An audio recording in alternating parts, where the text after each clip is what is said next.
Welcome again on behalf of me and my team, O Digital. My name is Peter Paveli. I'm the CEO of the organization. Welcome to the international launch event of the O Digital Weeks campaign, which is our regular annual campaign for inclusion, empowerment, and employment. And this year, as Alte already explained, is running from the 17th April until the 7th of May. And through the promotion of inclusive, accessible, and quality digital competence development and digital education, the campaign aims to help Europeans to learn and to be inspired by the opportunities of digital transformation. Our campaign is being supported by the European Commission, is co-funded by the European Commission, but we also have supporting partners, and we also have strategic partners who support our campaign and activities. And I would like to invite now one of our supporters, which is Microsoft. And I'm sorry. And Microsoft has been a traditional partner of O Digital. They have been supporting our activities. And now I would like to invite Jeremy Rollison, Senior Director of EU Government Affairs from Microsoft. Jeremy, thank you very much for your support and continued support for O Digital. And the floor is yours.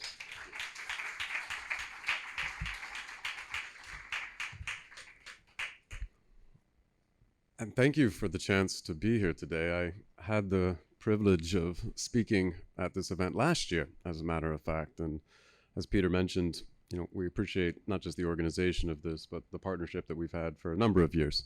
Microsoft has been a long-standing partner of All Digital and many other initiatives in this space.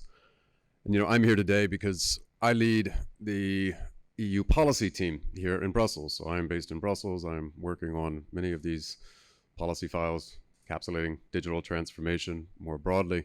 But I'm also joined by colleagues dedicated more to specifics in this space. So I have my colleague Gerardo from our philanthropies team. I have my colleague Andrea from the EU policy team. And I think what I'm trying to say is, there's much more emphasis in this space than ever before, at least at Microsoft and more widely. We've talked about this over the years and the importance of computer science training and the like. And naturally, a technology company like ours has workforce and technical needs, but we're seeing this space much broader than that. As the commissioner said in the outset, this is a space with more and more partnerships. It's happening in more and more sectors, but it's happening beyond just industry. This is happening in collaboration with social partners, in nonprofits, specifically in the education sector. So this skilling opportunity, particularly from a digital context, we do see is more important than ever, and it's something that requires more partnerships than ever, and we're really happy to be a part of that.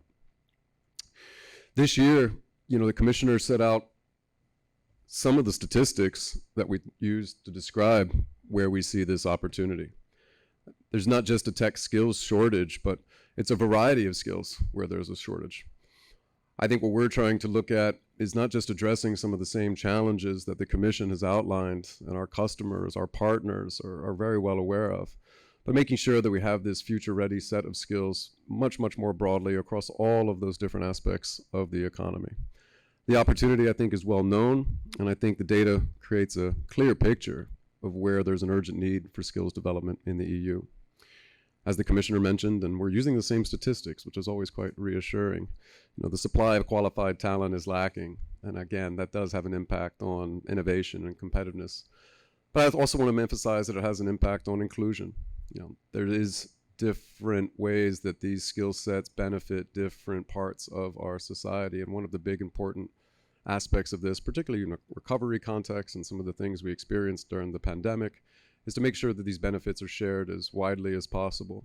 So that skill shortage isn't just a workforce issue, but it's much broader than that. And it's working with many of the nonprofits and other social partners that we have in Europe that we have to do this together. On cybersecurity in particular, this is an area where, with an increasing reliance on digital technologies, obviously there's an increasing number of cyber threats. In Europe, this has only increased, it's only going to continue to increase, and that's the case around the world. So we need a workforce that's not only skilled, but also vigilant and resilient.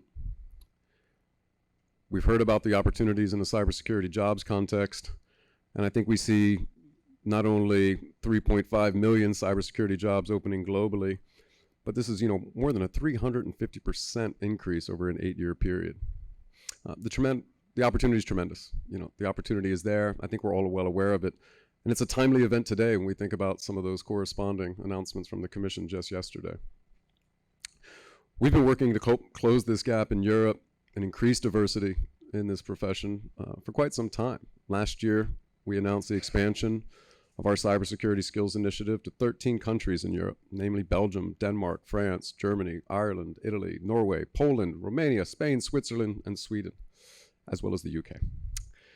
We've been working with local education institutions, governments, nonprofits, and businesses to develop a cybersecurity skills program that fits the unique needs of these unique markets. And in fact, a series of these pioneering training courses are already active in cities across Europe, particularly opening up opportunities for people from undeserved communities. Among students are refugees from Ukraine and Syria, many of them women. We're supporting these efforts with additional grants a year after expanding our cybersecurity skills initiative and the aim to bring more diverse mix of candidates into the European cybersecurity talent pool. It's encouraging to hear the European Commission talk about the opportunity similarly. And it is that inclusion effort and the diversity that we're trying to emphasize more and more, and making sure this is still not that traditional lens of seeing it as only a technology company opportunity. Just today, we're going to be announcing more about how we're doubling down on our efforts to close the cyber skills gap in Europe, and also aiming to close the gender gap in cyber roles by focusing on majority women cohorts.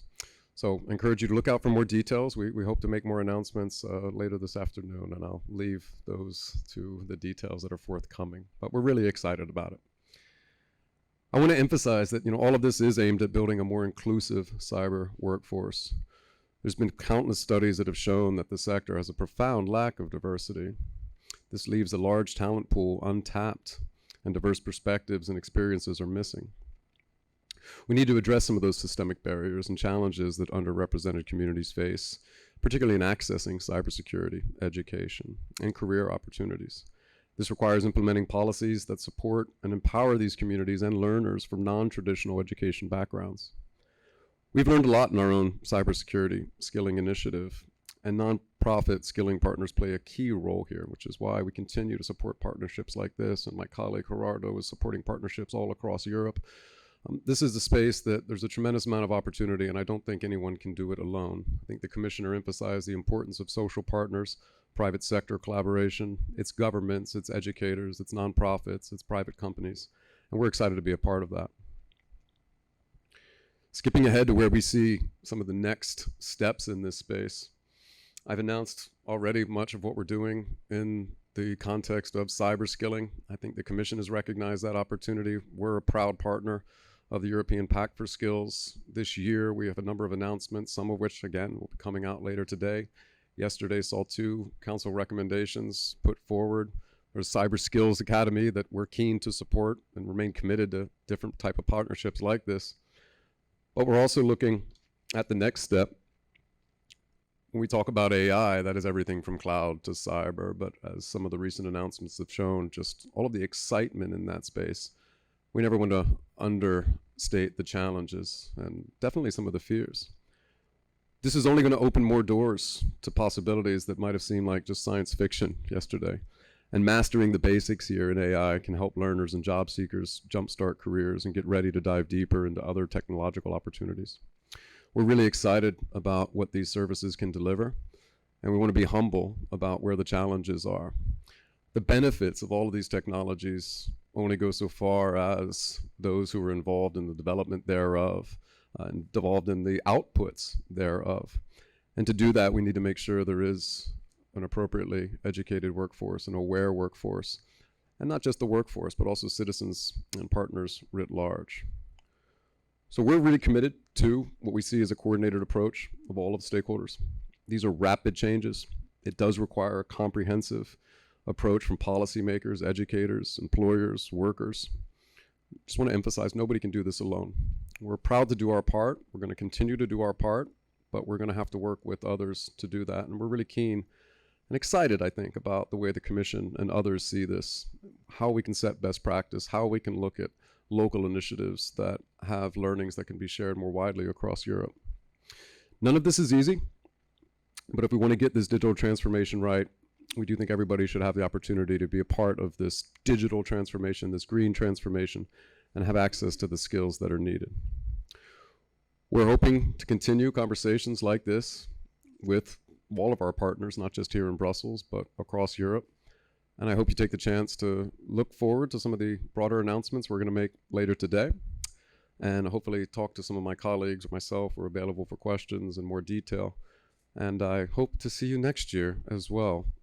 This is an exciting space, and I think it's only going to get more and more exciting as we look forward, particularly in the context of economic recovery and some of the excitement, but some of the challenges that I think we're going to have over the next year.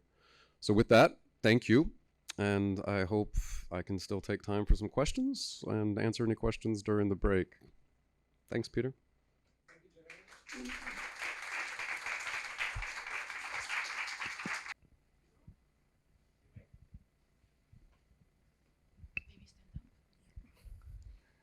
Hi, Jeremy. If you could tell us how can digital competence centers and providers of digital competence trainings best interact with industry players, in particular tech companies, to really improve the offer that they can make to for accessible and inclusive trainings?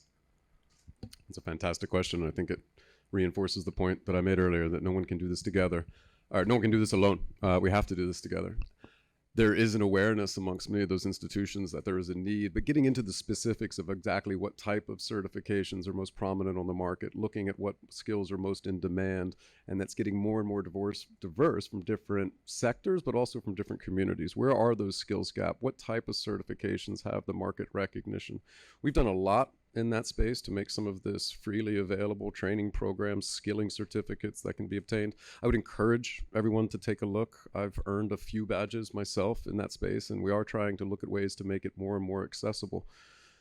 It depends on the level of, I don't want to say detail with some of the centers and the programs, but I want to emphasize what we talked about earlier. There's a really exciting amount of work that's going on in a technology space and new coding languages and different types of cloud certifications, AI certifications that we're seeing become increasingly popular in different industries. But it's a broader set of those skills, even for general awareness and fundamentals, that I think have a much, much wider scope at different education layers. So the simple answer to your question would also be to talk to Microsoft colleagues like Gerardo, like Andrea, and others for more of that detail. But we have partners across Europe, and we have teams across Europe that are tapped into not just educator communities, but increasingly some of those technical and cyber skilling initiatives. And NISA comes to mind. We're a huge partner there. So I think it's just a dialogue that has to continue to be maintained, and we hope to always have a role at the table there. The good news is, I think, compared to some other spaces, it's a more widely accepted recognition of the importance of that dialogue, and the public sector as well knows that they can't do it alone.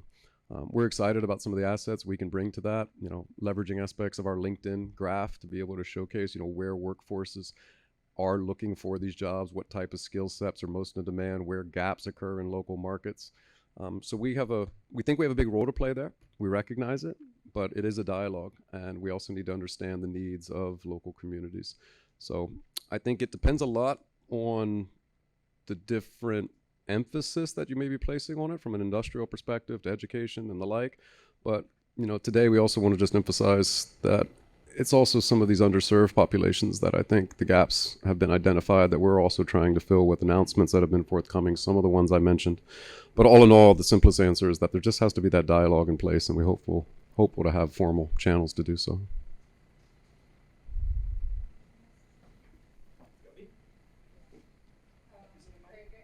Okay, so I just wanted to echo what you were saying and the importance of kind of working together, because we are a partner of Microsoft in Romania, and we've been working together with you for a number of years, and more recently on the issue of cybersecurity.